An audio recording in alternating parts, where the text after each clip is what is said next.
Okay. Dr. Cardoso, we are at the ABC4 in Lisbon, 2017. It's the fourth one, and it's on metastatic breast cancer, advanced breast cancer, and you started it in 2011, this kind of conference. What made you start this very, very special kind of conference, not only because it's for advanced breast cancer, but the setting is so different? And how do you feel it does get on? So thank you, Renate. We started in 2011 the conference itself, but the effort started a few years before.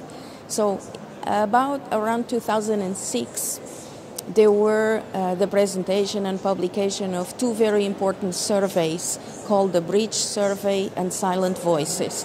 And those surveys showed that advanced breast cancer patients felt abandoned, felt also guilt, as if it was their fault that they were having the relapse, and they felt abandoned by all of us, meaning the scientific world and also the advocacy world. And so when I read that, I said something has to be done about it. And I actually tried to find support in some organizations, and I couldn't find an organization that would support me to do something for those patients, because at that time people would say, oh, I don't want to be linked to metastatic disease. So finally I spoke at the European School of Oncology, and the school embraced the project. And so we started by creating a task force, and the task force was already international, already involved the patient advocate, and we started to, the first thing we did was a publication of 12 recommendations on how to manage the disease, just general recommendations. And then we went to, in each of them, do a literature review and a level of evidence for the recommendation. And we were doing that in one session at the EBCC conference, which takes place every 2 years. And it was taking forever, because if you could only do 1 or 2 recommendations every 2 years, you would never move fast. And we thought these patients are already forgotten and behind early breast cancer, so we need to do things faster. And so we started the conference, and we said, okay, the main goal of the conference are the guidelines. Okay, this is our main objective. Let's do guidelines that do not discuss this drug over that drug, but really guide people on how is the best way to treat these patients. And at the same time, let's fight for that, because the situation is so different in different countries and also different inside each country. So let us fight for the rights of these patients.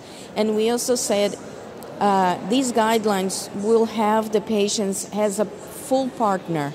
You see, not saying that you are a participant but you do something aside. No, you are a full partner. The sessions are together, everything is together, and the guidelines are together. And so that's how things started. And I think the whole movement was embraced by the advocacy world, and also little by little it has been embraced also by the scientific world. And I think we are growing every time we have an ABC conference, and that has also led to the next step, which was the creation of the ABC Global Alliance.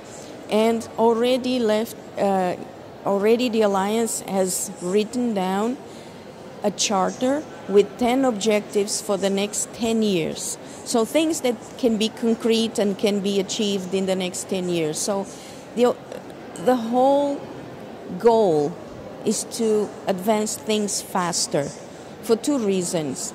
One, people who have advanced disease don't have time to wait. And 2, we are already much behind everything that it's being done in early disease. So we need to run to catch up. So that's my objective.